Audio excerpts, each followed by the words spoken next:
Nissim Ezekiel's poem, The Railway Clerk, is a monologue. That is a poem in which a speaker speaks aloud to himself when there may or may not be somebody present to listen to his words. In this poem, the speaker is a railway clerk who gives expression to his feelings of discontent and unhappiness because of the kind of life that he has to lead and all the difficulties and problems with which he is faced. The railway clerk here says that even though he carries out the orders, he is yet criticized when anything goes wrong, and that is not his only grievance. His leave application was twice rejected in the course of the current year. He finds himself burdened with too much work and he is paid nothing for working overtime. Besides, his wife is always demanding more money to meet the household expenses and he does not know where to get this additional money from.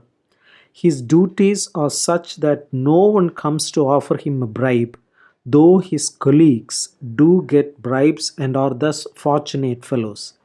There is no prospect of his getting any promotion because he is not a graduate. The railway clerk wishes that he were a bird instead of human being who has to work too hard and who gets too little for it. He never neglects his duties and he is carrying them out properly. Yet there is nobody to appreciate his efficient performance of his duties. To add to his troubles, he has to work at a desk which is too small for his purposes. Overhead is a fan which went out of order 2 or 3 months ago and which has not yet been repaired. The office which he works is situated at a very long distance from his residence, which is in Borivali. He cannot properly look after his children, who have therefore begun to neglect their studies. He does not know how long this state of affairs can go on. The railway clerk goes on to say that once a week he goes to see a movie and then he feels quite happy. He has good friends who are his only consolation in life and whom he meets occasionally to have a long chat with them. They often discuss the problems of the country. Some of his friends think of foreign countries, but he cannot do so because of his circumstances which occupy all his attention. His wife's mother is ill and he has to bear the expenses of his treatment. This poem is a combination of humor and pathos.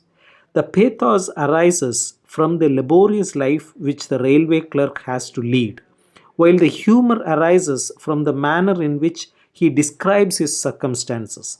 The accumulation of the grievances has a pathetic effect, but the disconnected and random manner in which the grievances are stated amuses us. It is a very realistic poem with each detail being perfectly true to the facts of life.